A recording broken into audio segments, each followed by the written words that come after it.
പ്രിയപ്പെട്ട വിദ്യാർത്ഥികളെ, ഈ വീഡിയോയിലൂടെ നമ്മൾ പരിചയപ്പെടുത്തുന്നത് പാദവാർഷിക പരീക്ഷ 10ാം ക്ലാസ് ദുറൂസുൽ ഇഹ്സാൻ. പ്രധാനമായും എന്തൊക്കെ കാര്യങ്ങൾ ശ്രദ്ധിക്കണം, എത്ര പാഠങ്ങൾ പരീക്ഷയ്ക്ക് വേണ്ടി പഠിക്കണം, ഏത് രൂപത്തിലാണ് ചോദ്യങ്ങൾ വരിക എന്നീ വിഷയങ്ങളെല്ലാം ഉൾപ്പെടുത്തിയ വളരെ ഉപകാരപ്രദമായ നല്ലൊരു വീഡിയോ ആണ്. മുഴുവനായി തന്നെ കാണാൻ പ്രത്യേകം ശ്രദ്ധിക്കുക. നല്ല മാർക്ക് നമുക്ക് സ്കോർ ചെയ്യാം. ഇമ്പോർട്ടൻ്റായ ചോദ്യങ്ങളൊക്കെ മനസ്സിലാക്കുകയും ചെയ്യാം. ഒന്നാമത്തത് സിൽ ബിൽ മുനാസിബി, യോജിച്ചത് ചേർത്തി കൊടുക്കാനാണ്. അതിലൊന്ന് അസ്സലാത്തു വലൻ നബി, നബിയുടെ മേലിൽ സലാത്തില്ല സല്ലല്ലാഹു അലൈഹി വസല്ലം അങ്ങനെ ചെല്ലുക എന്നുള്ളത് മിൻ അഫ്ളലിൽ അമാലി, അമലുകളിൽ പ്രവർത്തികളിൽ ഏറ്റവും ശ്രേഷ്ഠമായതാണ്. 2 അഅ്ലമു മോജിസാത്തി നബി, നബിയുടെ ഏറ്റവും വലിയ മോജിസത്ത് അൽ ഖുർആനുൽ അലീം, അലീമായ ഖുർആനാണ്. 3 വുലിദ ഈസാ നബിയെ പ്രസവിക്കപ്പെട്ടു മിൻ മറിയം, മറിയം ബീവി റളിയല്ലാഹു അൻഹയാണ് പ്രസവിച്ചത്. ബട്ട് ദൂനാബിൻ, വാപ്പയില്ല. അള്ളാഹുവിൻ്റെ ഭാഗത്തു നിന്നുള്ള ഒരു പ്രകാശം കൊണ്ടാണ് മറിയം ബീവി ഗർഭിണിയായത്. 4 അർ റസൂലു, റസൂല് അഫ്ളലു, ശ്രേഷ്ഠമാണ് ആരേക്കാൾ, മിൻ നബിയിൻ, നബിയേക്കാൾ ശ്രേഷ്ഠമായതാണ് റസൂല്. 5 അൽ ഈമാനു ബിർ റുസുലി, മുർസലീങ്ങളെ കൊണ്ട് വിശ്വസിക്കുക എന്നത് റുക്കുനും മിൻ അർക്കാനിൽ ഈമാൻ, ഈമാൻ കാര്യത്തിൽ പെട്ടതാണ്. 6 സുമ്മ അൻഷഇനാവു ഖൽക്കൻ ആഖറ, പിന്നെ നാം അതിനെ വേറൊരു സൃഷ്ടിയാക്കി. ആദ്യം രക്തക്കട്ടയായിരുന്നു, പിന്നെ മാംസക്കട്ടയാക്കി, പിന്നെ എല്ലുകൾ കൊണ്ട് പൊതിഞ്ഞു, പിന്നെ നമ്മൾ അതിനൊരു മനുഷ്യരൂപത്തിലേക്കാക്കി. ഫതബാറക്കല്ലാഹു അഹ്സനുൽ ഖാലിഖീൻ, ഫതബാറക്കല്ലാഹു, അള്ളാഹു ബർക്കത്തുടയവനായിരിക്കുന്നു, അഹ്സനുൽ ഖാലിഖീൻ, ഏറ്റവും മനോഹരമായി സൃഷ്ടിക്കുന്നവനാണ് അള്ളാഹു.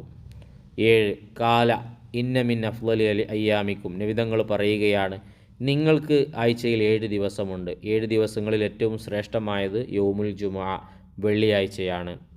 8 വസ്സലാത്തു മിനല്ലാഹി, അള്ളാഹുവിൽ നിന്നുള്ള സലാത്ത്, അർ റഹ്മത്തുൽ മക്റൂനത്തു ബിത്തഅലീമി, ആദരവിനോട് അന്വരിക്കപ്പെട്ട കാരുണ്യമാണ്.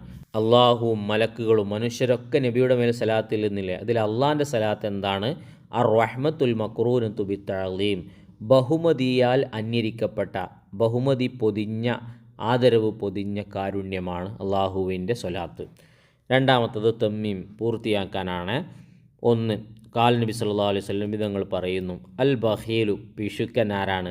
മൻ ദുക്കിറത്ത് ഇന്ദഹു, അവൻ്റെ അരികിൽ പറഞ്ഞു, എൻ്റെ പേര് പറഞ്ഞിട്ട് ഫലം യുസല്ലി അലയ്യ, എൻ്റെ മേൽ സലാത്തു ചൊല്ലാത്തവനാണ്. ഇപ്പോൾ മുഹമ്മദ് എന്ന് പറഞ്ഞിട്ട് സലാത്തു ചൊല്ലാതെ സല്ലല്ലാഹു അലൈഹി വസല്ലം എന്ന് പറയാത്തവനാണ് പിശുക്കൻ. 2 കാൽ അല്ലാഹു താല പറഞ്ഞു, വൈൻ മിൻ ഉമ്മത്തിൻ, ഏതൊരു സമുദായത്തിനിക്കും, ഇല്ലാ ഖലാ ഫീഹാ നദീർ, അവർക്കൊരു മുന്നറിയിപ്പുകാരൻ വന്നിട്ടല്ലാതെ ഇല്ല, അഥവാ വന്നിട്ടുണ്ട്.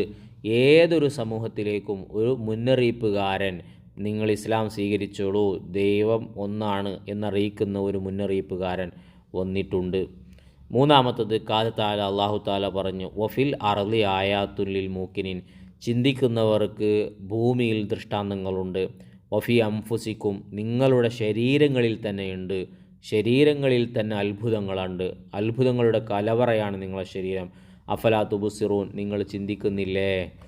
4 ഇന്നല്ലാഹ, അല്ലാഹു ഹറമാലൽ അർളി, ഭൂമിക്ക് നിഷിദ്ധമാക്കിയിട്ടുണ്ട്, അജിസാദൽ അംബിയാ, അംബിയാക്കളുടെ ശരീരത്തെ തിന്നുക എന്നുള്ളത് ഭൂമിക്ക് അല്ലാഹു നിഷിദ്ധമാക്കിയതാണ്. ഭൂമി അംബിയാക്കളുടെ ശരീരം തിന്നില്ല. 3 ബയ്യിൻ, വ്യക്തമാക്കാനാണ്. മുഅ്ജിസത്ത് എന്ന് പറഞ്ഞാൽ എന്താണ്?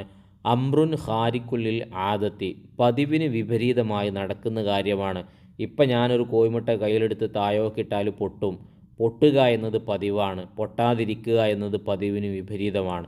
അപ്പോൾ പതിവിന് വിപരീതമായ കാര്യങ്ങളാണ് മുഅ്ജിസത്തിൽ ഉണ്ടാവുക.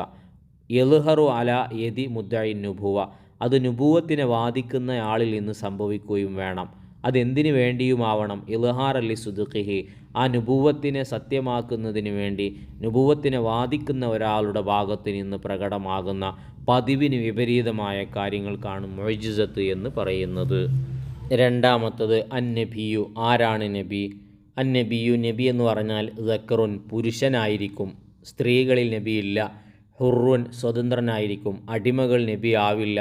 മുഖ്ബിറുൻ അനില്ലാഹി തആല ബി വഹിയൻ, വഹീ കൊണ്ട്, അള്ളാഹുവിൽ നിന്നുള്ള വഹീ കൊണ്ട് അവർ കാര്യങ്ങൾ നമുക്ക് അറിയിച്ചു തരികയും ചെയ്യും. അങ്ങനത്തെ പുരുഷനായ സ്വതന്ത്രനായ ആളാണ് നബി എന്ന് പറയുന്നത്. ഇനി അടുത്തത് അജീബ്, ഉത്തരം എഴുതാനാണ്. 1 മൻഷഉൽ അത്ഇമത്തി മാഹിയ, നമുക്ക് ഭക്ഷണം കിട്ടുന്നത്, ഭക്ഷണത്തിൻ്റെ ഉത്ഭവം എവിടെ നിന്നാണ്? അത്തുറാബു, മണ്ണാണ്. 2 അന്നുത്തുഫത്തു തെഷ്മലു അലാമ, ബീജത്തിൽ എന്താണുള്ളത്? തെഷ്മലു അല അക്സറ മിൻ 20 മില്യൂനൻ മിനൽ ഖലായ, ബീജത്തിൽ 20 മില്യണിലധികം ശുക്ലാണുക്കളുണ്ട്, അതാണ് ബീജം ഉൾക്കൊള്ളിക്കുന്നത്. 3 ഇലാമൻ ഉറുസില റസൂലുള്ളാഹി സ്വല്ലല്ലാഹു അലൈഹി വസല്ലം, നബിയെ ആരിലേക്കാണ് നിയോഗിക്കപ്പെട്ടത്? മുഹമ്മദ് സല്ലല്ലാഹു അലൈഹി വസല്ലം മബൂസുൻ, മുഹമ്മദ് നബിയെ നിയോഗിച്ചത് ഇലാ കാഫത്തിൽ അറബി വൽ അജം, അറബികളിലേക്കും അനർബികളിലേക്കുമാണ്. വൈല സിഖലൈനി, മറ്റു 2 പാർട്ടിയിലേക്കും. ഏതൊക്കെയാണത്? ജിന്നു ഇൻസ് ജമിയൻ, എല്ലാ മനുഷ്യരിലേക്കും എല്ലാ ജിന്ന് വർഗത്തിലേക്കും കൂടി അറബികളിലേക്കും അനർബികളിലേക്കും മൊത്തമായിട്ടാണ് നബിയെ നിയോഗിച്ചിരിക്കുന്നത്. 4 മുഅ്ജിസത്തു സോലിഹ് മാഹിയ, സോലിഹ് നബിയുടെ മുഅ്ജിസത്ത് എന്താണ്? യുഖ്രിജുലഹും, സോലിഹ് നബിയുടെ ജനതയ്ക്ക് സോലിഹ് നബി പുറപ്പെടുവിച്ചു കൊടുത്തു നാക്കത്ത, ഒട്ടകത്തിനെ, മിൻ സഹ്റത്തിൻ, പാറയിൽ നിന്ന്, അയ്യനൂഹ, അവർ കാണിച്ചു കൊടുത്ത പാറയിൽ നിന്ന് സോലിഹ് നബി ഒട്ടകത്തെ പുറപ്പെടുവിച്ചു. അടുത്ത ചോദ്യം തെർത്തീബാക്കാനാണ്. ഖാല റസൂലുള്ളാഹി സ്വല്ലല്ലാഹു അലൈഹി വസല്ലം, നബിതങ്ങൾ പറഞ്ഞു, മൻ സൊല്ല അലയ്യ വാഹിദ, ഒരാൾ എൻ്റെ മേൽ ഒരു സ്വലാത്ത് ചൊല്ലിയാൽ, സ്വല്ലല്ലാഹു അലൈഹി, അള്ളാഹു അവൻ്റെ മേൽ സ്വലാത്ത് ചൊല്ലും, ബിഹ, അത് കാരണമായി, അഷറൻ, 10 സ്വലാത്ത്. ഹദീസും അതിൻ്റെ അർത്ഥവും നോട്ട് ചെയ്യുക. ഖാല റസൂലുള്ളാഹി സ്വല്ലല്ലാഹു അലൈഹി വസല്ലം, നബിതങ്ങൾ വീണ്ടും പറയുന്നു, ഹൈസുമാ കുൻതും, നിങ്ങൾ എവിടെയാണെങ്കിലും, ഫസല്ലു അലയ്യ, എൻ്റെ മേൽ നിങ്ങൾ സ്വലാത്ത് ചൊല്ലിക്കോളൂ. ഫൈന സ്വലാത്തക്കും തബ്ലുഅനി, നിങ്ങൾ ചൊല്ലുന്ന സ്വലാത്ത് എനിക്ക് എത്തിക്കപ്പെടും. തെർജിം പരിഭാഷപ്പെടുത്താനാണ്. കാന ഈസ അലൈഹിസ്സലാം യുബ്രിഉൽ അക്മഹ വൽ അബ്റസ വയുഹ്യിൽ മൗത ബിഇദ്നില്ല, ഈസാ നബി അലൈഹി സ്വലാത്തു വസ്സലാം അള്ളാഹുവിൻ്റെ അനുമതിയോടുകൂടെ അന്ധനെയും വെള്ളപ്പാണ്ടുകാരനെയും സുഖപ്പെടുത്തുകയും മരിച്ചവരെ ജീവിപ്പിക്കുകയും ചെയ്യുമായിരുന്നു. ഇമ്പോർട്ടൻ്റാണ്. 7 ഉക്തുബുൽ മാന, അർത്ഥം എഴുതുക. ഇതുപോലത്തെ ചോദ്യം നമുക്ക് പ്രതീക്ഷിക്കാം.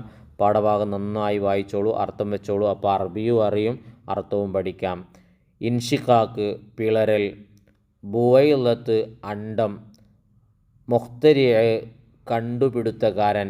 ബലാഅത്ത്, സാഹിത്യം. അളുലാത്ത്, മാംസപേശികൾ. ഖസുർ, കൊട്ടാരം. ഇങ്ങനെയാണ് അതിൻ്റെ അർത്ഥം വരുന്നത്. അപ്പോൾ ഇത് വായിച്ചു കഴിഞ്ഞതിലൂടെ ഏത് രൂപത്തിലാണ് ചോദ്യം വരിക എന്നുള്ളത് കൃത്യമായി നമ്മൾ മനസ്സിലാക്കി കഴിഞ്ഞു. 4 പാഠങ്ങളാണ് ഈ ഒരു പരീക്ഷയ്ക്ക് നമുക്ക് പഠിക്കാനുള്ളത്. നല്ലോണം വായിക്കുക, അർത്ഥം വെക്കുക, ചോദ്യങ്ങൾ നോക്കുക, ഹദീസുകളൊക്കെ നോട്ട് ചെയ്യുക. ഈ പറഞ്ഞ വിഷയങ്ങളൊക്കെ ശ്രദ്ധിച്ചാൽ നല്ല മാർക്കോടുകൂടെ നമുക്ക് വിജയിക്കാൻ കഴിയും. 2-3 ദിവസമായി പദവാർഷിക പരീക്ഷയുമായി ബന്ധപ്പെട്ട് നമ്മളിങ്ങനെ വീഡിയോ ഇടുന്നു, നിങ്ങൾ കേൾക്കുന്നു, അതിനെ സപ്പോർട്ട് ചെയ്യുന്നു, സഹകരിക്കുന്നു. എല്ലാറ്റിനും അള്ളാഹു നല്ല പ്രതിഫലം നൽകട്ടെ. എല്ലാ പരീക്ഷയിലും നിങ്ങൾക്ക് ഉന്നതമായ ഫുൾ മാർക്കോടുകൂടെയുള്ള വിജയം ഉണ്ടാവട്ടെ. തുടർന്ന് നമുക്ക് നല്ല നല്ല വീഡിയോകൾ ചെയ്യണം. പദവാർഷിക കഴിഞ്ഞാൽ ഉടൻ തന്നെ അർദ്ധവാർഷിക പരീക്ഷ വേഗത്തിലെത്തും.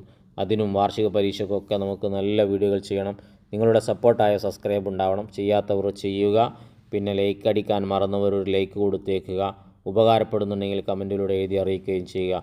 നല്ല വീഡിയോയുമായി നമുക്ക് വീണ്ടും കാണാം. നിങ്ങളൊക്കെ പ്രത്യേകം എനിക്ക് വേണ്ടി ദുആ ചെയ്യണമെന്ന് വസിയത്ത് ചെയ്യുകയാണ്.